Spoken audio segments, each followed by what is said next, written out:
Hi, how are you today? I hope you're having a fantastic day so far. My name is Bailey Sarian, and today is Monday, which means it's Murder, Mystery, and Makeup Monday. Shana shana shana shana shana shana shana shana. Theme song if you're new. Yeah, it happened. Hi, how's it going? So it's Monday. If you're new here, hi. Every Monday I sit down and I talk about a true crime story that's been heavy on my noggin. And I do my makeup at the same time. If you're interested in true crime and you like makeup, I would highly suggest you hit that subscribe button. I'm here for you every Monday. The background, just ignore it. It's going through some changes right now, okay? I need a new vibe. I need something new. Before we jump into today's story, today's video is sponsored by Casetify. Casetify. Casetify. Have you heard about Casetify? Well, let me tell you about it. Casetify, if you don't know, Casetify lets you have the best of both worlds, okay? They have military grade drop protection and a super cute phone case you'll actually want to show off. Let me show you. Here's mine. Isn't it cute? I like it. I picked it out. I customized it because you can customize your own phone cases. And they got tons of different options. You'll have a one-of-a-kind phone case. And most of all, they have the military drop protection. And you're probably wondering, well, what the heck is a military drop protection? Well, it means that Casetify will keep your phone safe through drops of more than 6 feet. Watch me drop my phone.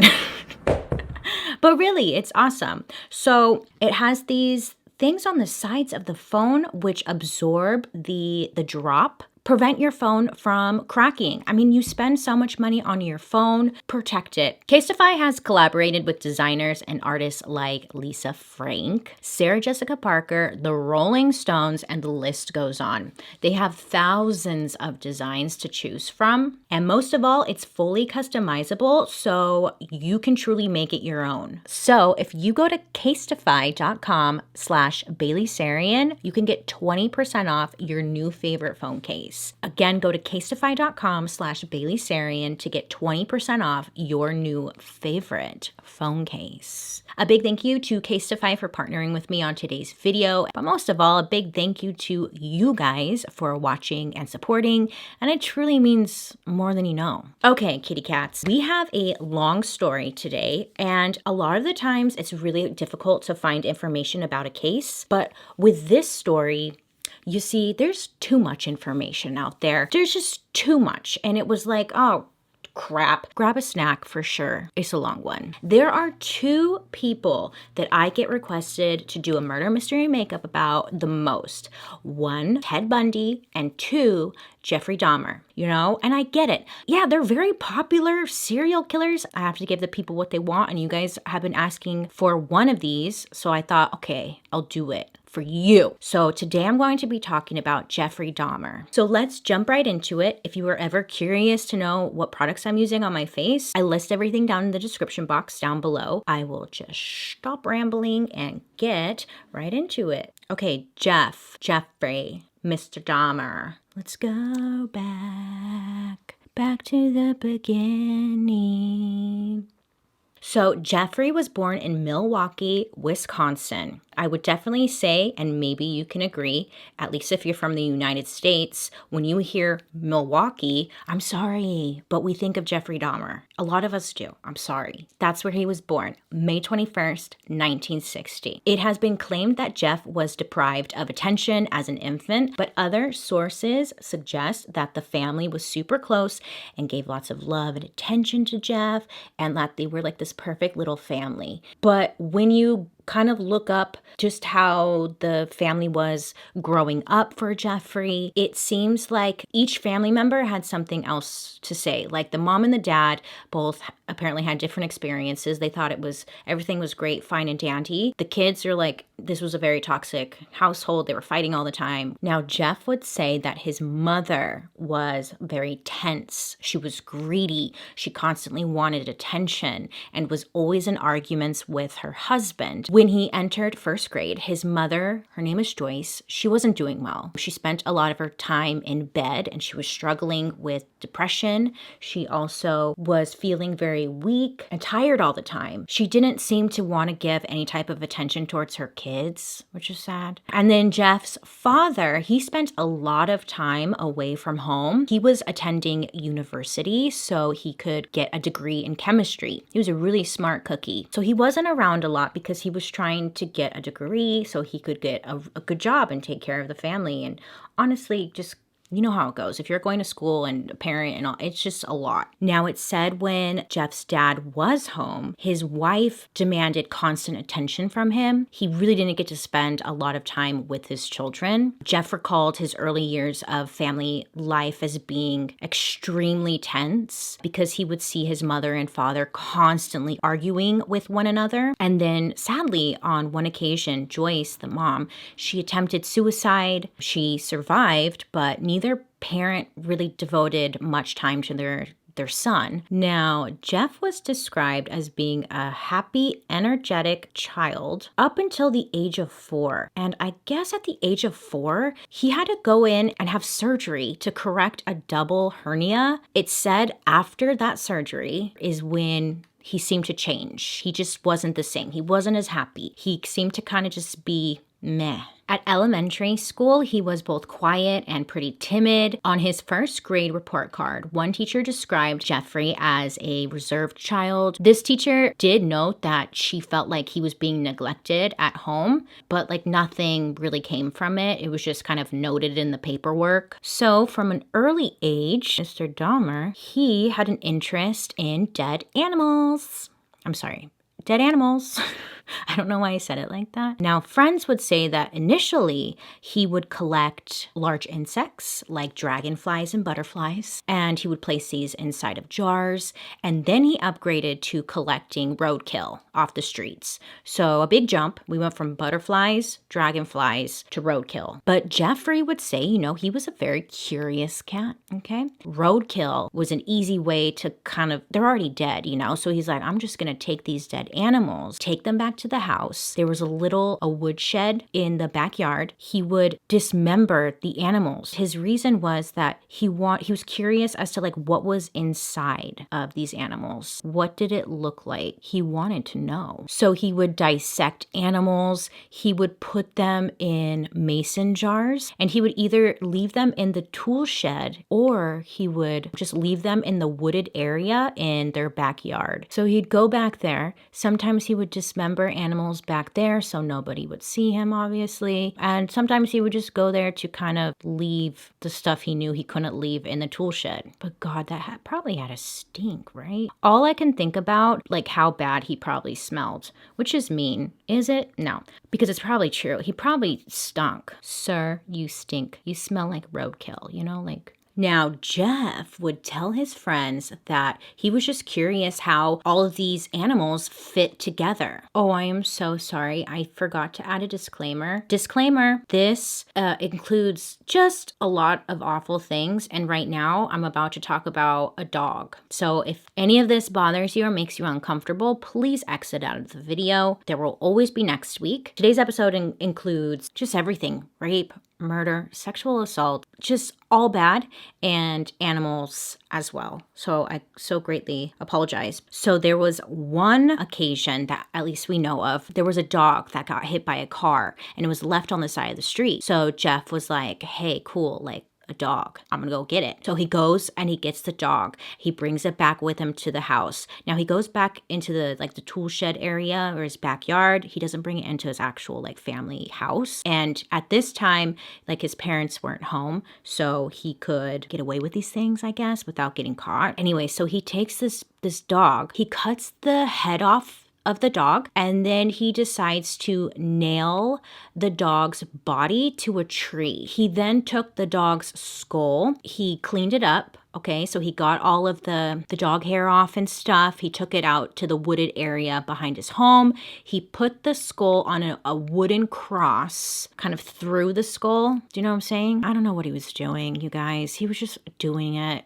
Jeez. So in 1966, the family ended up moving to Doylestown, Ohio. And during this time, Joyce, Jeff's mom, she was pregnant with their second child, and she gave birth to a baby boy, and she allowed Jeffrey to pick out the name of his new brother. So he picked the name David. And then in 1968, the family moved to Bath, Ohio. 2 years later, over a family dinner, they were eating chicken. Jeff asked his father what would happen if the bones of the chicken were to be placed in bleach solution. And at this time, his father was kind of worried for his son because he wasn't very social. He didn't seem to have many friends. He could tell his son was just awkward and weird. But when Jeff asked this question, his father said that he was delighted at the initiative displayed by his son towards what he believed to be scientific curiosity. He willingly showed his son how to safely bleach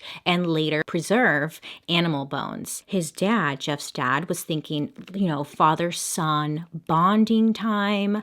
I'm showing my son how to do what I do, essentially, or what I know best, because he was a chemist. And he thought Jeff was just showing interest in his profession, which he was, essentially. So during high school, many of his classmates said that he would bring beer or hard liquor to school. He would smuggle it inside the lining of his jacket, and then he would hide it in his locker. Jeff would drink before, during, and then sometimes even after school. And this all started when he was 14 years old. Now, when Jeff reached puberty, that's when it said that he discovered that he was gay.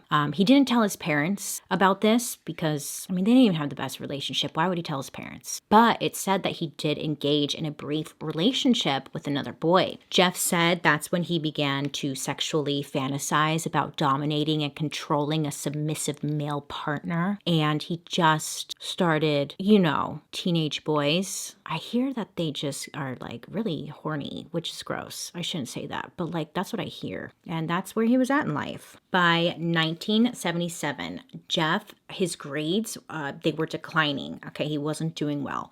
And he said it was because of the alcohol. Well, no shit. So sorry, I needed to get my hair out of my way. It was just annoying me. So during this time, also, his parents, their relationship was just getting worse, and they were going to try counseling, marriage counseling, to try and save their marriage because, they wasn't looking too good for them. Marriage counseling didn't work for them, and they decided to just get a divorce. Jeff's dad thought it'd be best if he moved out of the home. And then in May of 1978, Jeff graduated from high school, and shortly after, Joyce, she was awarded custody of her younger son. She ended up vacating the family residence or the family home, and she moved in with family members of hers. She left Jeff by himself at the family home. So he was living there by himself for a minute, which not good. He's 18. What do you think if you leave an 18-year-old at the home by himself? What do you think he's going to do? You think he's going to be productive? Yeah?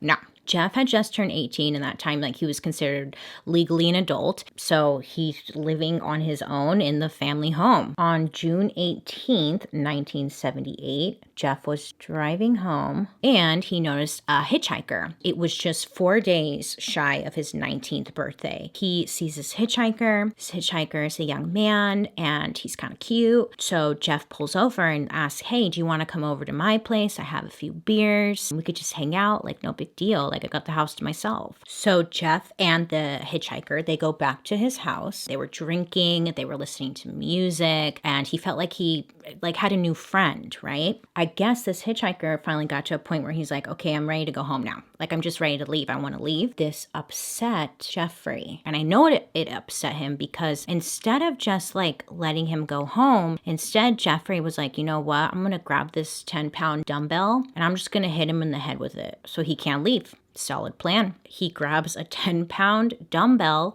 and he hits this poor man twice from behind in the head while this victim was sitting in a chair. After he hit him, he then strangled the poor man until he died. Once Jeffrey knew that this victim was dead, he then removed all of his clothing, and then he said that he stood over the victim's body and masturbated over his body. According to Jeff, this was his first time killing somebody. He was feeling all sorts of ways excited, aroused. The next day, Jeff had this dead body in his house, and he's like, I gotta do something with this. He takes the body down to his basement, and that's where he takes apart the whole body, like just takes it up. Like, what are you doing? He just takes it all apart. And then Jeff grabs a shovel, dig a grave in his backyard because he needs somewhere to put the remains. So he puts the remains in his own backyard. Several weeks went by. Jeff decided to dig up the body, cut it up somewhere. I don't know what's going through his mind. I really don't. It's not funny, but it's uncomfortable. And that's why I'm laughing. So he digs up the remains. He takes a knife, okay? He cuts the flesh from the bones. And then remember his dad showed him how to dissolve flesh from bones so he can preserve the bones. Well, he used that technique. He got some acid. He soaks the body in this acid to try and get all of the flesh and the meat and everything off of the bones. He wants to like keep them or something. Takes the acid solution. He flushes it down the toilet. Then Jeff crushes up the bones. He then scatters them in the wooded area behind the family home. Also, this is a side note, just really quickly. I'm not going to be naming any of the victims. I'm just going to be referring to them as a victim. Reason being is because family members of the victims have sued different people who have written books or made movies and stuff and like named the victims. They sued because they didn't give permission their family member's name to be used to protect myself and then also the victim. I feel like never mind, I won't get into it. It's not me trying to be disrespectful by any means. I just don't want to upset anybody. So that was Jeffrey's first kill. And he was excited about it. It really got him going. He was like, oh, hell yeah. Killing? I think I like this. I want to try it again. 6 weeks go by. Jeff's father has found a new love. He's got a new girl and actually a new fiance, I'm sorry. And they end up going by the old house to see like how Jeff is doing, to go check in with him. And that's where they discovered that Jeff was living alone. The whole time he thought like he was living with his mom. He had no idea that he was just living on his own. His father thought it'd be best if Jeffrey went to college, did something productive with himself and his life, and he actually offered to pay for his schooling. He ended up attending Ohio State University. While attending the university, he received a whopping GPA score of 0.45. How do you achieve that? I'm not sure. Jeffrey's father had paid for his schooling in advance, okay? Jeffrey thought it'd be best if he dropped out of university, and he only attended for 3 months. Waste of money. Jeffrey's father, again, is trying to help his son, trying to find him some kind of purpose in life, right? So he's telling Jeffrey, you should definitely enlist in the U.S. Army. Jeffrey agrees, and he ends up enlisting in the U.S. Army. And he actually trained as a medical specialist in San Antonio, Texas. And then in July 1979, he was stationed in West Germany, where he served as a combat medic. How do you get that job?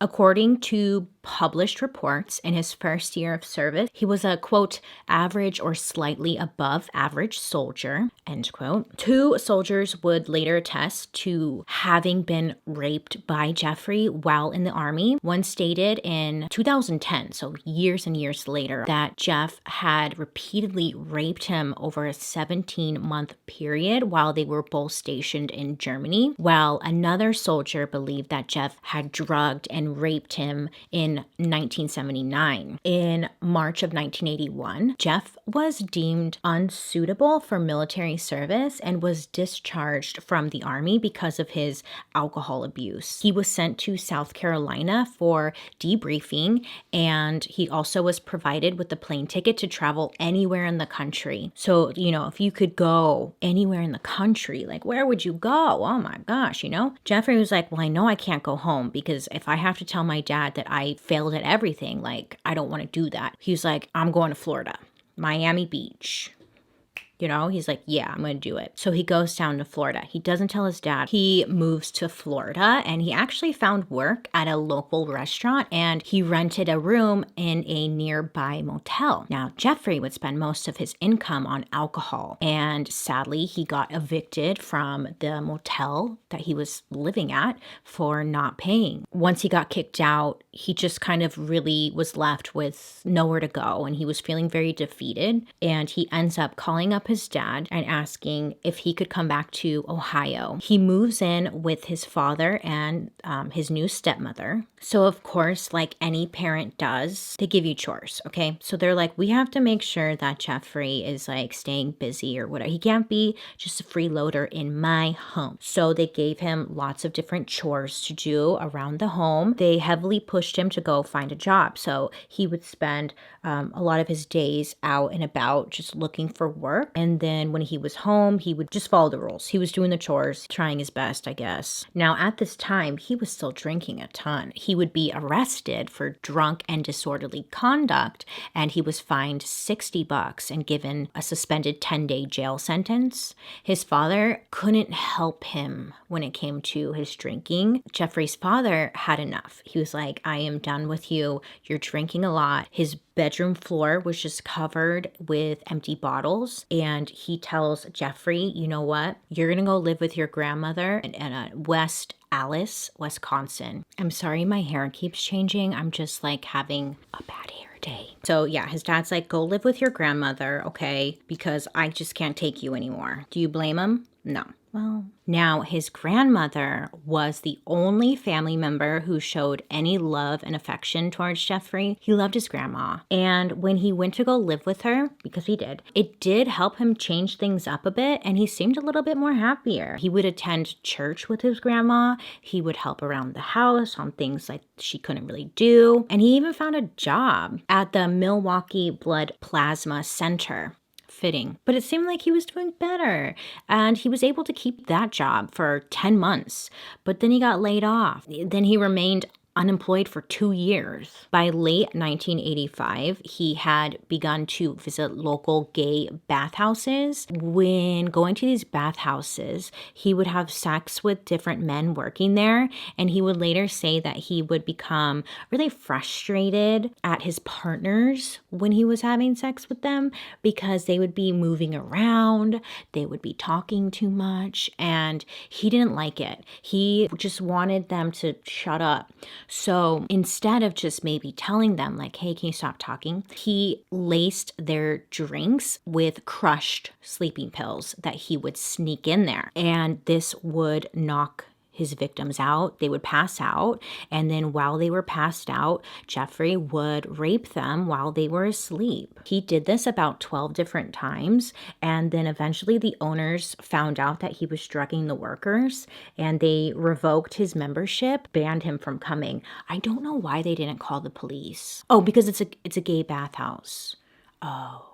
I answered my own question. But they still should have called the police or something, right? Instead of being upset about this, Jeffrey was like, you know what? This is my opportunity to just do it on my own. I don't need that bathhouse. I could just rent a hotel room, do it on my own terms. So he did. On November 20th, 1987, Jeff met a 25-year-old man at a bar, and he asked if he wanted to return with him to his hotel and stay with him, hang out, have some drinks. According to Jeffrey, he had absolutely 100% no intention of murdering this man, okay?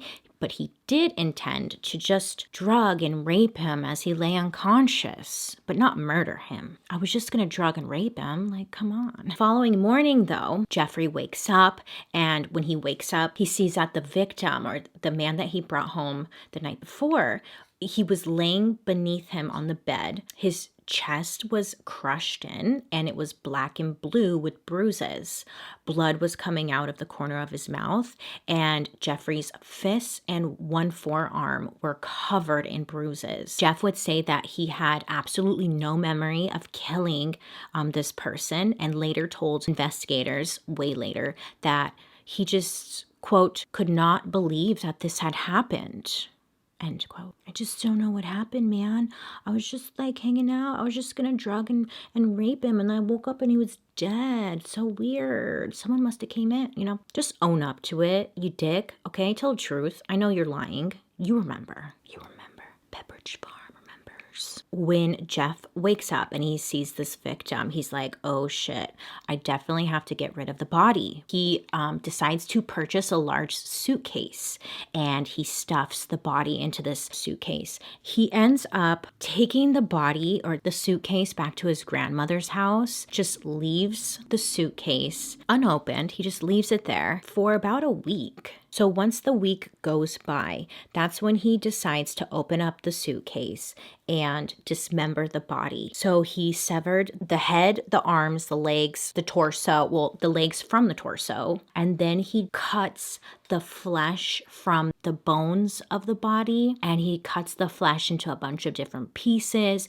He places the flesh into garbage bags and then wrapped the bones in paper, where he then used a sledgehammer to crush down the bones. So he wraps it in paper and, so it doesn't go everywhere, the bones. He's doing this in his grandma's basement, by the way. Poor grandma. She has no idea. Okay, so then he disposed all of the remains except for the head, and he put all of the remains in the trash. 2 weeks later, 2 weeks, baby. He was letting everything marinate, I guess. I don't know. Jeff takes the head of the victim, wants to preserve the skull. He really wants the skull. So he's like, I'm gonna do what my dad taught me, right? To clean off the meat and stuff from the bones so he could preserve the bones. He takes the head, he boils some water and he puts in a mixture of Soilex and bleach. And Soilex is like a cleaning solution. It's pretty powerful.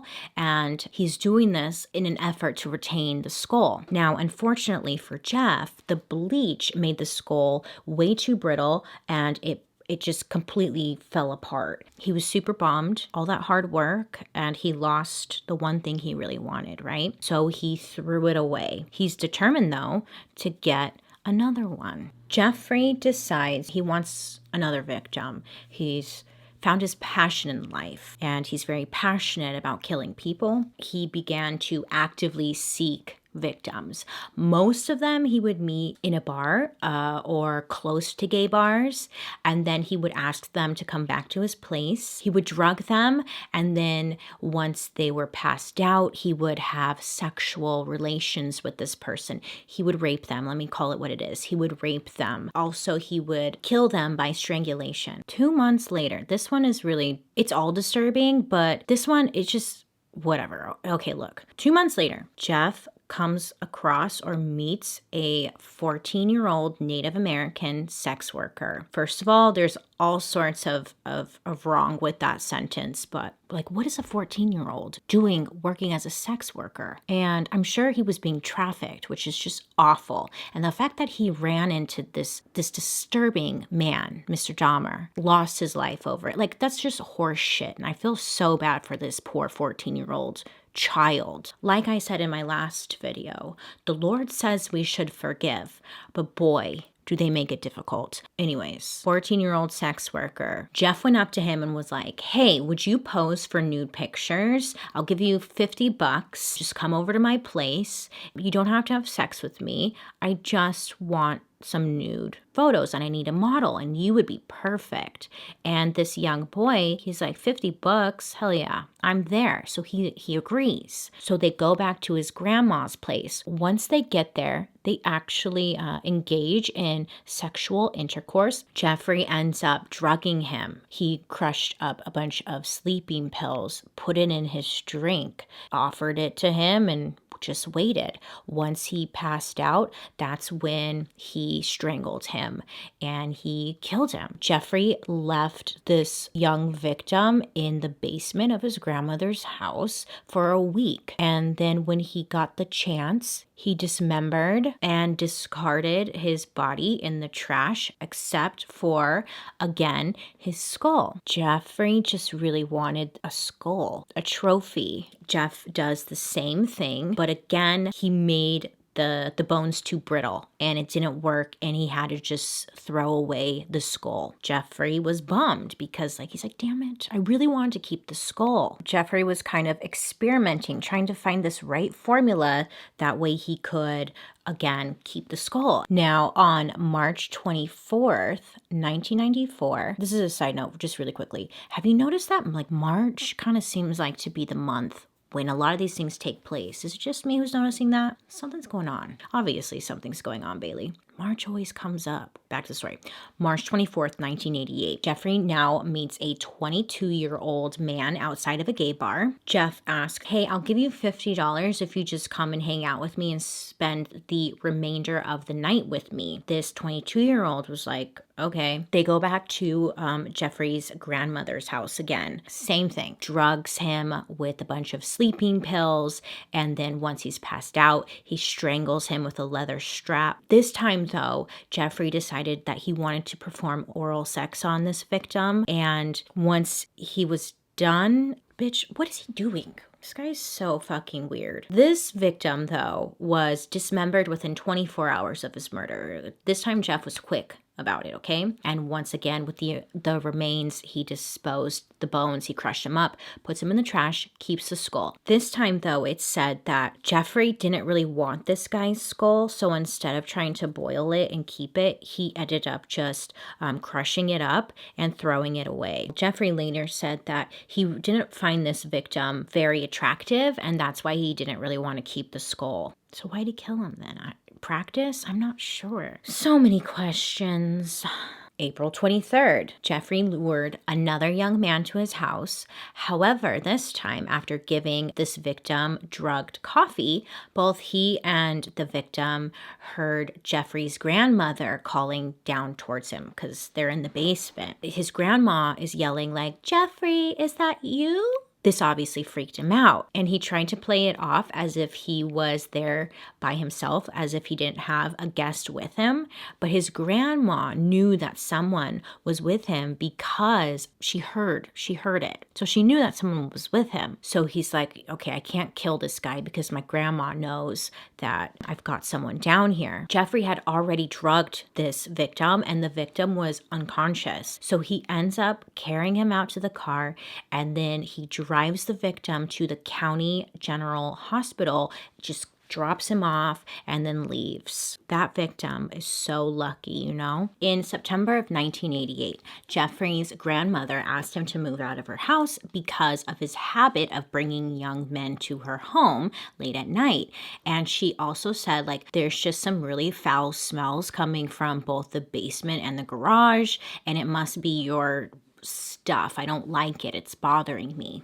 It's like she was so close to stopping this. If she just would have went down to the basement, we could have ended this, Grandma. We could have stopped this, but she didn't. And I mean, I don't blame her by any means, but bummer. So she asked him to move out. He ends up finding a one-bedroom apartment on September 25th. He ends up moving out, and I'm not even kidding you, the next day, Jeff was arrested. What was he arrested for? Well, he actually got caught. He lured a 13-year-old boy into his apartment.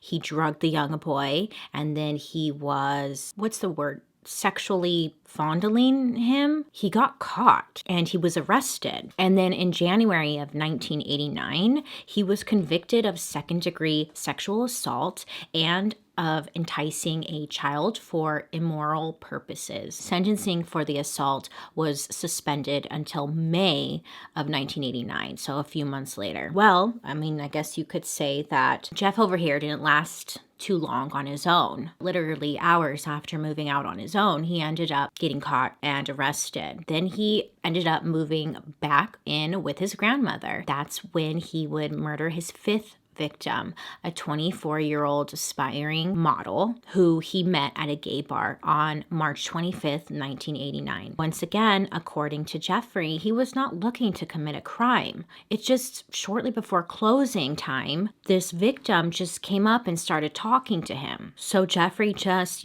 asked him if he wanted to go back to his grandma's home. The two of them ended up engaging in oral sex, and then Jeffrey drugged and strangled him. It just happened. He didn't mean to. The following morning, he ended up placing the corpse in his grandmother's bathtub, where he proceeded to cut up the body. He decapitated the body before attempting to take the meat off the bones. He stripped the flesh from the body. He crushed up the bones. He disposed it again in the trash. He kept the skull. And according to Jeff, he found this victim, quote, exceptionally attractive, end quote, and was the first victim he permanently kept any body parts of. He preserved the victim's head and lower region, the penis, and he put it in acetone and stored them in his work locker. The following year, when he ends up moving, he took these items with him. Like, he really liked this guy. He was something special to Jeff. At this time, I'm so sorry, I failed to mention, but Jeffrey got a job prior to his arrest at a chocolate factory. I know, who is he? Willy Wonka? What a creep. Not that if you work at a chocolate factory, you're a creep, but like, this guy is just such a creep, right? Like, he's just a fucking creep. So yeah, he was working and he was making his own money, and that's how he was able to afford the apartment on his own in the first place. I apologize. So remember that time I mentioned that Jeff got caught doing things with a 13-year-old boy? His sentencing was postponed until May. Well, May 23rd, 1989. That's when his sentencing takes place. So in my mind, I'm thinking, yeah, he's going to be in jail for a long time for that, right? Of course not. Jeffrey got 5 years probation, and he had a work release permit. That way he could keep his job. He also had to register as a sex offender. But like, what the hell does that do? Yeah, whatever. I guess I can't obsess over it. I let these things sometimes like make me very angry, because how could you not get angry? And it's just so frustrating, but it is what it is, Bailey. It is what it damn is. So in May 1990, that's when Jeff moved to his own apartment again. And this time it was located on North 25th Street in Milwaukee. It's pretty famous because all of Jeffrey Dahmer's cult followers know this location well, okay? Now, this apartment was located in a very high crime area. The apartment was close to his workplace at the chocolate factory. Come on, that's funny. The chocolate factory. And it was furnished, so awesome. It was $300 per month for his own apartment, which was a steal. He didn't care if there was like high crime or anything. He knew he'd be just fine. Within a week of moving into his new apartment, Jeff was ready to get his sixth victim, who was a 32-year-old male sex worker. Jeff had lured to his apartment with the promise of $50 for sex. He gave the victim a drink laced with 7 sleeping pills and then strangled him. The following day, Jeffrey had purchased a Polaroid camera, which he took several pictures this victim's body in suggestive positions before dismembering him in the bathroom. He boiled the legs, he boiled the arms, he boiled the pelvis in a steel kettle and then rinsed the bones in his sink. He dissolved the remainder of the victim's skeleton in a container filled with acid. Jeffrey later spray painted the skull, which he placed alongside the skull of the previous victim inside a metal filing cabinet. Oh, it keeps going, baby. So June 1990, Jeffrey lured a 27-year-old acquaintance to his apartment. Same shit, different day. He drugged, he strangled, he placed the victim's skeleton in his freezer for several months in the hope it would not retain moisture. Freezing the skeleton, it didn't remove any moisture, and the skeleton of this victim would be put in acid. But several months later, Jeffrey accidentally destroyed the skull when he placed it into the oven to dry, caused the skull to explode. Jeff then met a 22-year-old Chicago native, and he agreed to come back to Jeffrey's apartment. Jeffrey was like, hey, if you just come back to my apartment and hang out with me, I'll give you $50. So this victim agreed. When they got back to his place, Jeffrey had attempted to perform oral sex on this victim, but Jeff was informed, quote, that'll cost you extra, end quote. This obviously pissed Jeffrey off. At this time, he only had 2 sleeping pills left, and he knew that wasn't enough to knock him out completely. So instead of knocking this victim out, he just cut his throat.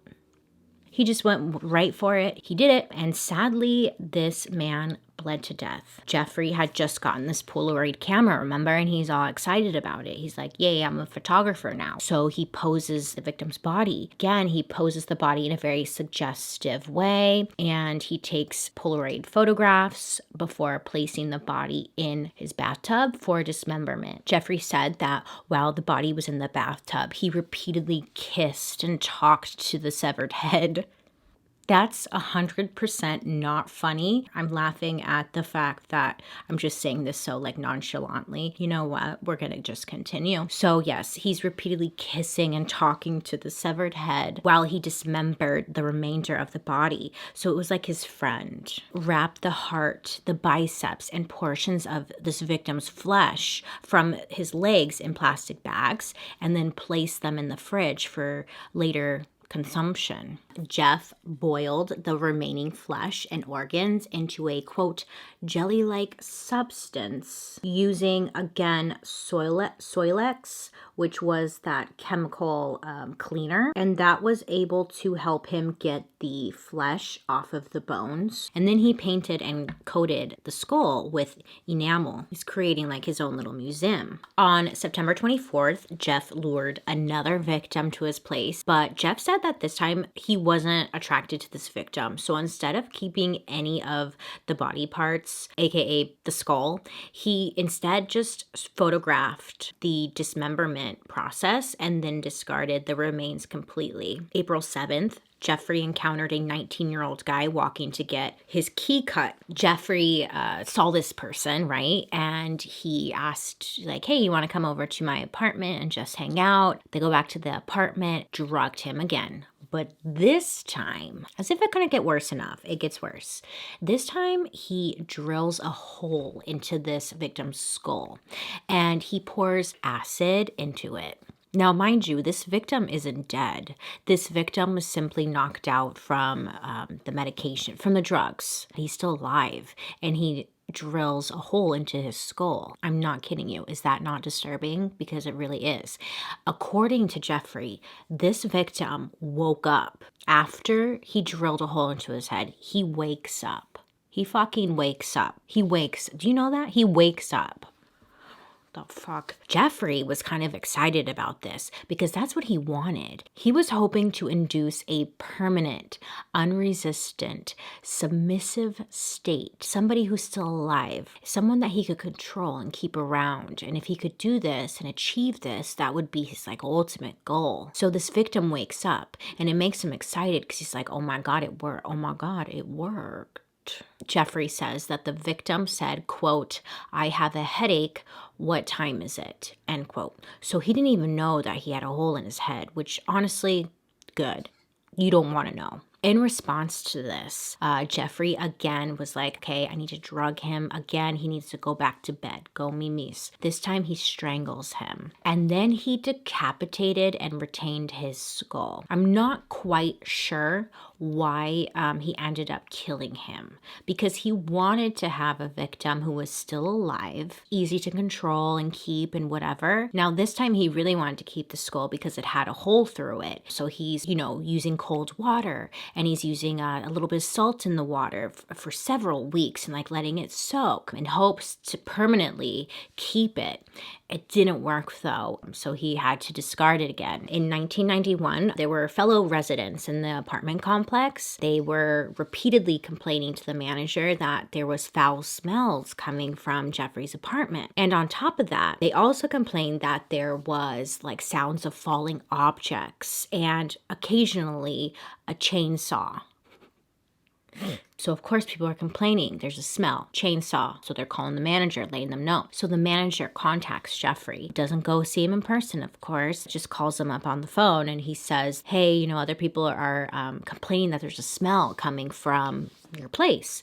And Jeffrey was like, yeah, well, my freezer broke. All the food inside of it just became spoiled, and that's why they're smelling this. The manager was like, oh, okay, yeah, so just get that cleared up. People are complaining, blah, blah, blah. Hang up the phone, click. Like a week or two goes by, and the manager calls him again, and he said, bing, bing, hey, so your neighbors are still complaining that there's a smell coming from your apartment. Like, I thought you had cleared this up. And Jeffrey said that, oh my God, you don't understand. Several of my tropical fish had died, and it's causing this horrendous smell.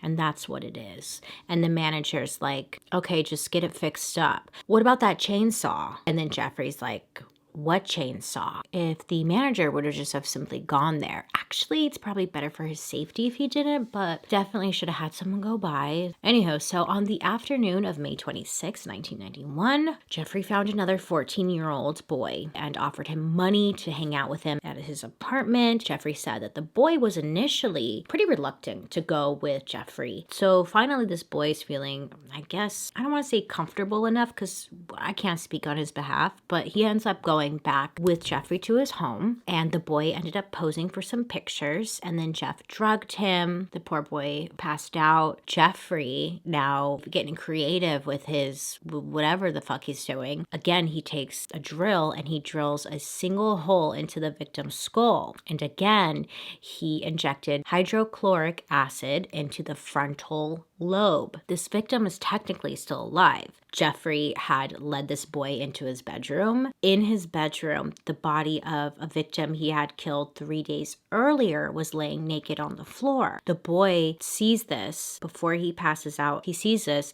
he kind of panics, but then he gets dizzy and then he falls unconscious. While this boy was just kind of laying there, Jeffrey drank several beers while laying next to him. And then for some odd reason, Jeffrey takes off. He leaves his apartment and he goes to a local bar to have a drink. And then after that, he purchases more alcohol at a liquor store and then comes back to his apartment. When he comes back to his apartment, it's pretty still early in the morning. He's walking back and sees outside of his apartment is that young boy, and he's sitting outside naked on the corner of the street. Now there were 3 young women surrounding him and they were asking him are you okay? What's the matter? Hello? To this young boy, but he can't think, can't answer. And they're trying to get some answers from this boy that they found on the street. So Jeffrey sees this and he's like, oh shit. So Jeffrey goes up to the trio, the 3 of them, and he's like, oh my gosh, this is my friend. He's drunk. Don't worry. I know him. We're just going to go back to my apartment. He tries to grab the young boy and takes him back to the apartment, but these women just have, that gut feeling that something's not right. They had already called 911. They were trying to get Jeffrey to stop, delaying him from going back to the apartment with the young boy. So police pull up. Oh yeah, baby. Police pull up. And Jeffrey told them that the young boy was his 19-year-old boyfriend and that he drank too much alcohol. And the police seemed to not question any further. For good reason, this upset one of the women who called 911. She was like, no, something's not right here. One of the women actually pulled an officer aside and she tried to tell them that this young man was bleeding from his back here, his butt. He had struggled when Jeff was trying to get him back to the apartment, and she was just expressing how she felt like something is going on. And the officer told the woman to, quote, butt out, shut the hell up, and to not interfere, end quote. Great. The police officer said, this is between them. It's not your problem. Don't worry about it.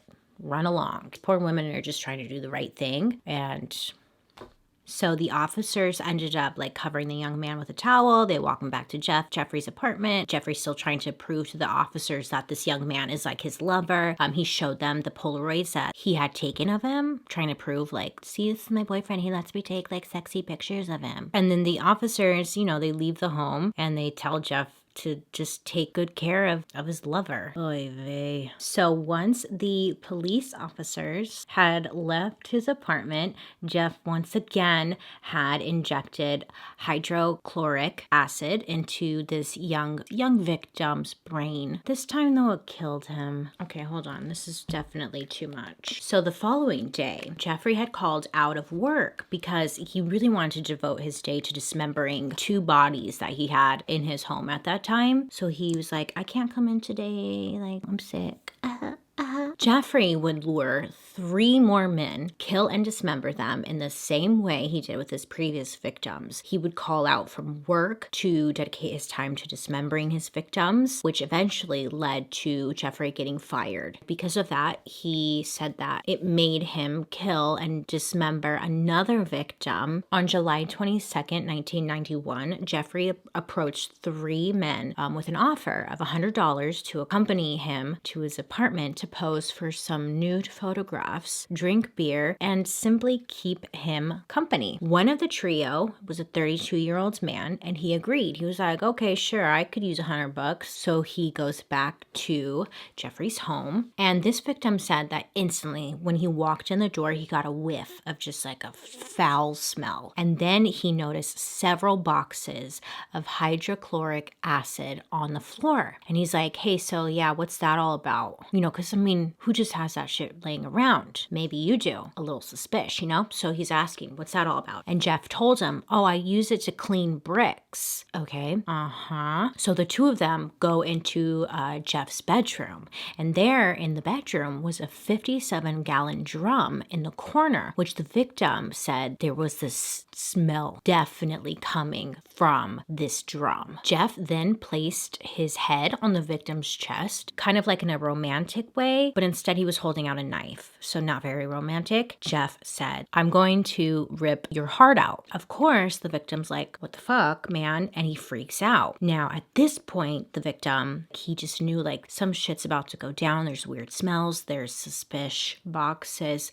This dude is just fucking weird. He's gonna rip my heart out. I gotta get, you know? And this victim was kind of like looking around trying to plan his escape. And he's like, okay, there's windows around. I could try and like jump out of a window. I could just run right out the front door, or I could just wait. And this victim knew if I wait, I'm gonna die. Like there's no waiting. So he's trying to think, oh, fuck, what do I do? Maybe if I go to the bathroom, I could like jump out the window in the bathroom. This victim asked Jeffrey, like, may I use your restroom, please? And he goes in there, no window. So he's like, fuck. So he comes back out. They're hanging out in the living room at this point. Now, when they're hanging out in the living room, the victim again is like, hey, can I use your bathroom one more time? I'm not sure what his thought process was at this point, but whatever, at least he's trying to do something, right? So he goes back to the bathroom. Now at this point, when he comes back out, he sees like Jeff isn't really fully paying attention. He just punches him in the face as hard as he can, and then he runs out the front door.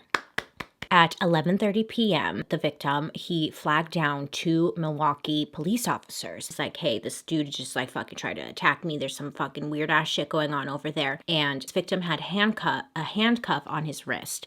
Now, I failed to mention that at some point when the victim went to Jeffrey's home, the victim wasn't paying attention. He was kind of looking the other way, and Jeffrey had placed a handcuff on his wrist, and he was going to handcuff him. But the victim was like, what the fuck are you doing? Jeffrey was like, well, you know, I thought we could hang out. He couldn't get the handcuff off, so he was still wearing it when he ran out of Jeffrey's home. So when he finds these police officers, he's like, you gotta come over with me. And he shows them he has a handcuff, and he's like, can you get these handcuffs off of me? So they try to use their own key to try to get the handcuff off, but because it's like an off-brand, the keys didn't fit. Police officers were like, well, let's just go down to Jeff's apartment and get the key so we can get these off. When the officers and the victim arrived to Jeff's house, you see, the victim felt safe enough to go back to Jeffrey's home because the 2 police officers were with him. So they all go to Jeffrey's house. Jeff invited the trio inside and acknowledged he had indeed placed the handcuffs on him, although he offered no explanation as to why he had done so. Jeff told one of the officers that the key to the handcuffs was in his bedroom dresser. So they all walked to the bedroom. Jeffrey's kind of like trying to box him out, like, I'll get the key. Trying to get to the key before them, but instead police officers are like, get out of our way, we'll get them. And this is when one of the police officers saw the dresser drawer. It was open, and guess what? It contained many Polaroid pictures, many of which were just human bodies in various stages of dismemberment. Upon further inspection, they see that the decor in the background of these Polaroid pictures indicated to them that they had been taken in the very apartment in which they were standing. The police officer had taken some of the Polaroids, walked into the living room to show his partner, these are for real. When Jeffrey saw that the police officer was holding several of his Polaroids, he fought with the officers in an effort to resist arrest because they were trying to put him in handcuffs while they searched the rest of his home, and called a second squad car for backup. At this point, one of the officers, they open up the refrigerator and they see like a freshly severed head of a male on the bottom shelf. It's one thing to like see the Polaroid pictures and then to open up the refrigerator and just see a head staring at you. I feel so bad because these officers have got to be really fucked up. Then they do a more detailed search of the apartment. When they're searching the apartment, they reveal a total of 4 severed heads in Jeffrey's kitchen. A total of 7 skulls. Some were painted, some were found in Jeffrey's bedroom, inside a closet. There were just like skulls and body parts kind of just scattered in random places. A surprise at every corner. They also found 2 human hearts and a portion of an arm muscle, each wrapped inside a plastic bag in the bottom shelf of the fridge. Jeffrey's freezer, investigators discovered an entire torso, plus a bag of human organs and flesh stuck to the ice at the bottom of the freezer. Throughout the apartment, investigators discovered 2 entire skeletons, a pair of severed hands, 2 severed and preserved penises, a mummified scalp, and in the 57-gallon drum, remember it was in the bedroom, 3 further dismembered torsos were dissolving in acid solution. A total of 74 Polaroid pictures detailing the dismemberment of Jeffrey's victims were found. Obviously, Jeffrey was arrested. On July 23rd, 1991, Jeffrey was brought in for questioning. He's already been arrested. He's been sitting in prison. They bring him in. They gotta question him. What the fuck's going on with you, bro? Jeffrey had admitted to investigators to having murdered 16 young men in Wisconsin since 1987. And on January 30th, 1992, his trial began for the 15 counts of first-degree murder. The trial had lasted 2 weeks, and Jeff was sentenced to life imprisonment plus 70 years. The death penalty was not an option because the state of Wisconsin had abolished capital punishment in 1853, so he was just going to spend the rest of his life in prison. Personal opinion here, 100% personal opinion. I don't like the death penalty. I like the thought of people who've done awful things. I don't like it. I like the idea of them being miserable in prison for the rest of their lives versus getting an easy way out, Like when you get the death penalty, you get like injected with something and then you die. No, not on my watch. You go there, you sit, and you suffer. I think that's the best punishment. Sorry, not sorry, but it's a personal opinion. Thank you so much.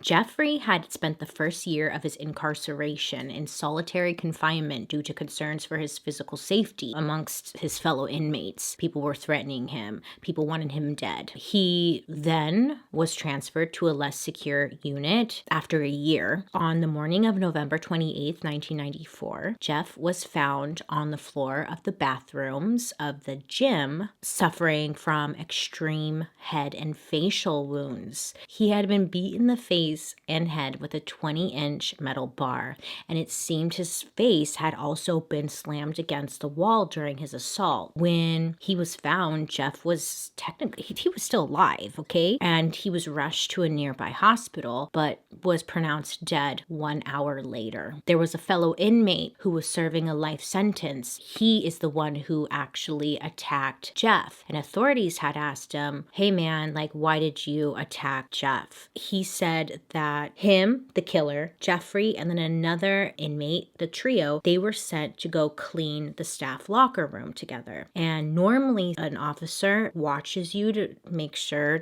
something like this doesn't happen. But for a split second, an officer left. From my understanding, I think the officer was in on it. According to this inmate who killed Jeffrey, when he was beating Jeffrey with a metal pole, Jeffrey didn't make any noise. He didn't say anything. He didn't cry. He didn't even flinch. He just beat him, and yeah, he said it was weird. When they asked him, why did you do it? This inmate said, quote, God told me to do it. end quote. Not only did this inmate kill Jeffrey, but he also killed another inmate who was cleaning with them. Again, he said God told him that he needed to do it. A lot of people were very happy about it when they heard that he was murdered, but inside the prison, a lot of the guards were very upset because at the end of the day, like, murder is murder. You know, it was like a big deal. It was a very big deal. And plus, a lot of people wanted him dead though. So to think that he was gonna like actually be fine. So he died. This guy was just really fucked up, you know? Jeffrey's mother had passed away in the year 2000, and his father retired. Father ended up writing a book about his experience and his life with Jeffrey. Jeffrey's younger brother, remember, his name was David. He ended up changing his last name, and he wants nothing to do with it. So don't even look him up, and I don't blame him. He's like, don't involve me. I want nothing to do with this shit. Good for him.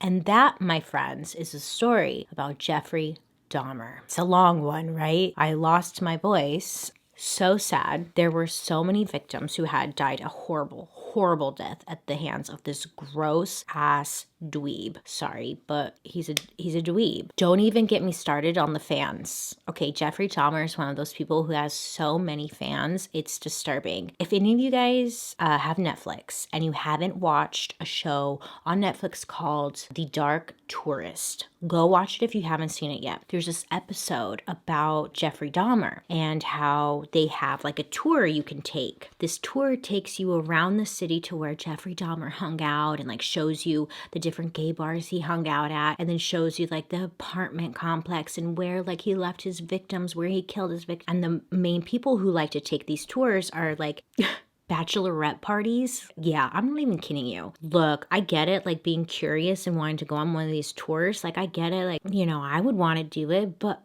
bachelorette party? Like, what the fuck? That should not be allowed, but whatever. On this show, they like ask a couple of women who are taking the tour, like, why are you interested in Jeffrey Dahmer? And the girls are like, oh my God, he's like really good looking, he's handsome, and like he just loved love, and like trying to romanticize the whole story. It's weird. Because first of all, ma'am, he wasn't even interested in you. He liked dick. And second of all, he didn't love love. He loved bones and skulls. But I don't get it. I don't get it.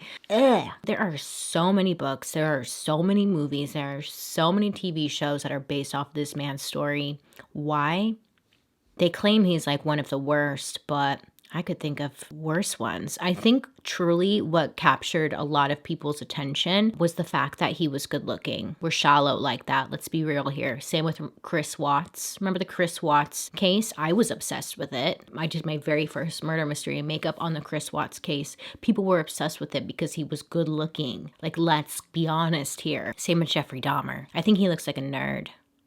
Let me know your thoughts down below. What can you say?